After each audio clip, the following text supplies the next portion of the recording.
네, 안녕하십니까. 버블캣입니다. 네, 오늘은 여러분들이 그 시퀀스에 대해서 많이 좀 궁금하게 생각하시는데요. 오늘은 질문이 하나 들어와서 그거에 대해서 답을 하면서 시퀀스에 대한 궁금증도 같이 풀어보도록 하겠습니다. 네, 여기는 제 블로그고요. 네, 네이버에 있는 제 블로그입니다.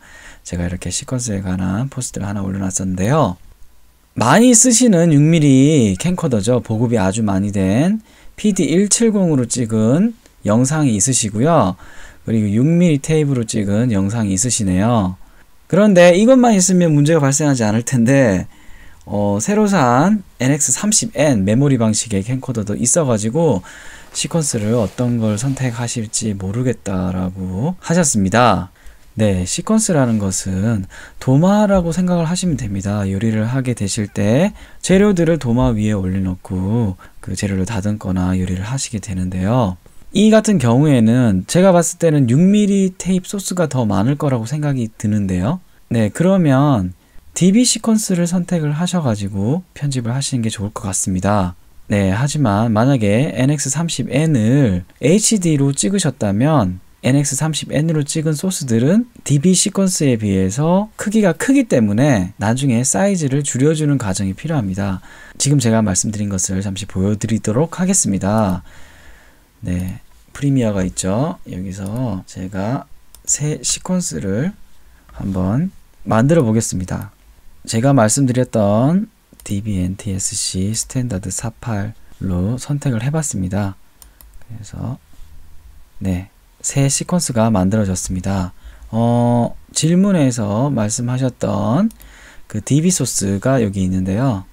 네, 이렇게 잘 들어오게 됩니다. 시퀀스의 속성과 클립의 속성이 같기 때문에 별다른 렌더링을 걸지 않아도 이렇게 플레이가 되고요.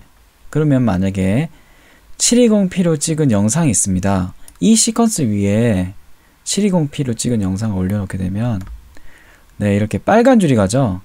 렌더링이 필요하다는 이야기입니다. 네, 크기가 엄청나게 크기가 엄청나게 커졌네요. 왜냐하면 720p의 해상도는 1280 곱하기 720이고 네, 앞에 DB의 해상도는 720 곱하기 480으로 뒤에 있는 해상도의 크기가 훨씬 큽니다. 그래서 만약에 이것을 맞춘다고 하면 여기 스케일을 줄여주셔야겠죠.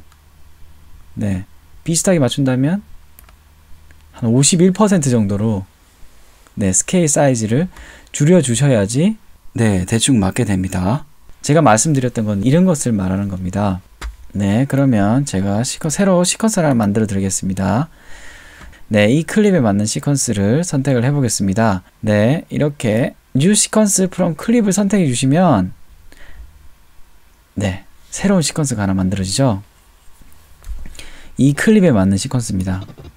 네, 지금 720p에 맞춰서 시퀀스가 하나 만들어졌는데요. 여기다가 만약에 DB 클립을 하나 얹어 보겠습니다. 그렇게 되면 물론 렌더링이 필요하겠죠. 그리고 지금 1280 곱하기 720 사이즈이기 때문에 그거보다 더 작은 720, 480인 이 해상도는 이렇게 작게 나타나게 됩니다. 만약에 이 시퀀스에서 편집을 하게 된다면 이것의 크기를 늘려줘야겠죠. 크기가 늘어난다고 해서 네, 화질이 좋아지는 것은 아닙니다. 옆에 이런 데다 검은색이 싫으시다면 더 키워주셔야겠죠. 그렇게 되면 하단부하고 상단부가 잘리게 됩니다. 네, 이걸 감안하셔가지고 이렇게 해서 편집을 하게 되시는 겁니다. 네, 다시 질문으로 돌아가서 지금 제가 봤을 때는 네, 추가 질문을 보니까 회사에서 직장 행사 시에 강당 스크린에서 재현할 거라고 그렇게 되어 계시네요. 그래서 시퀀스를 어떻게 선택해야 될 것이냐는 자기가 가지고 있는 클립, 어떤 클립을 기준으로 삼을 것이냐를 먼저 선택을 하셔야 됩니다. 네, 이렇게 HD로 찍은 영상이 있으시다 하실 때 보통 일반 분들, 특히 초보자 분들이 컴퓨터 사양이 안 좋을 수가 있습니다. 지금 제 컴퓨터 같은 경우에는 어느 정도 사양이 따라주기 때문에 이렇게 재생이 되는데 사양이 적으실 때는 HD 시퀀스를 선택하셔가지고 HD에 맞게 편집을 하시면 컴퓨터가 버벅거린다던가 좀 여러가지 문제가 있을 수도 있습니다. 그래서 만약에 가지고 계신 클립들이 기본적으로 다 6mm이고 몇 가지만 이제 HD 포맷이다 그러실 때는 굳이 HD 시퀀스를 선택해 주실 필요는 없습니다. DB 시퀀스 정도 선택을 해 주셔가지고 편집을 하시면 될 것 같습니다. 네, 다음 질문인데요. 네, 같은 분이 질문하셨습니다. 네, 사실 저희가 캠코더를 사게 되면 해상도에 대한 옵션들이 너무 많죠. 그래서 제가 아는 지인분들도 캠코더를 사셔가지고 어떤 해상도에 찍어야 될지 모르겠다라고 네, 저한테 질문을 해주시곤 합니다. 그래서 지금 보니까요, 카메라가 NX30N이네요. 그래서 제가 한번 NX30N에 대한 카탈로그를 한번 봤는데요. 이 카메라 맞으시죠? 네, 맞으실 것 같습니다. 네, 여기 보니까 PS, FX, FH, HQ, LP 이렇게 해가지고 네, 초당 전송률이 나와 있고요. 그 다음에 해상도 크기 1920, 1080, 1280, 720, 720, 480, 뭐 60i, 또 30p, 24p 막 이렇게 나와 있습니다. 전문가가 아니시라면 네, 이렇게 24p는 생각 안 하셔도 될 것 같습니다.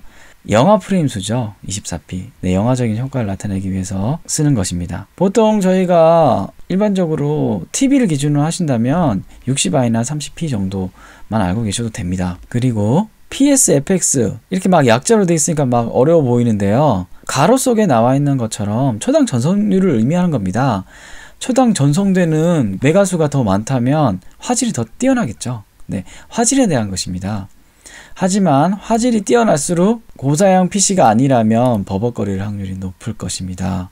만약에 방송국이라면 무조건 고화질을 선택해가지고 고화질로 편집을 할 것입니다.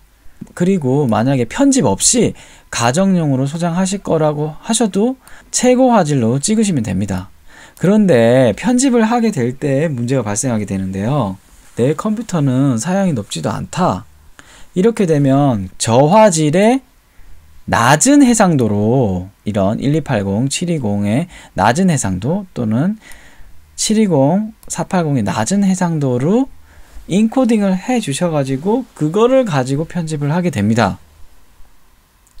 네, 쉽게 말해서 편집만 본다면 고사양 PC를 가지고 계신다면 이렇게 고화질로 찍으시고요. 만약에 내 컴퓨터가 사양이 떨어진다. 네, 이렇다면 두 가지 방법입니다. 고화질로 찍으셔서 낮은 해상도로 컨버팅을 해 주신다거나 아니면 처음부터 네, 1280, 720 정도의 해상도나 여기 지원이 되네요.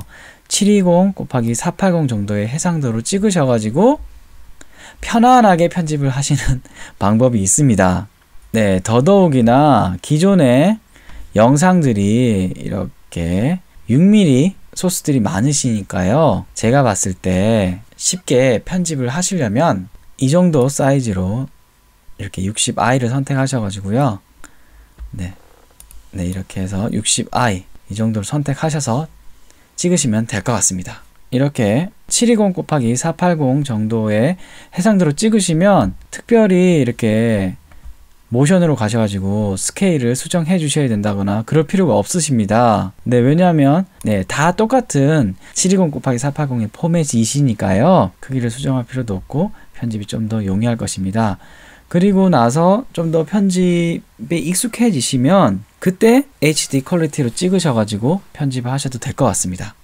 네, 오늘은 이렇게 시퀀스에 관한 질문이 있으셔서 여기에 대해서 답을 해드리는 시간을 가져보았습니다. 네, 감사합니다.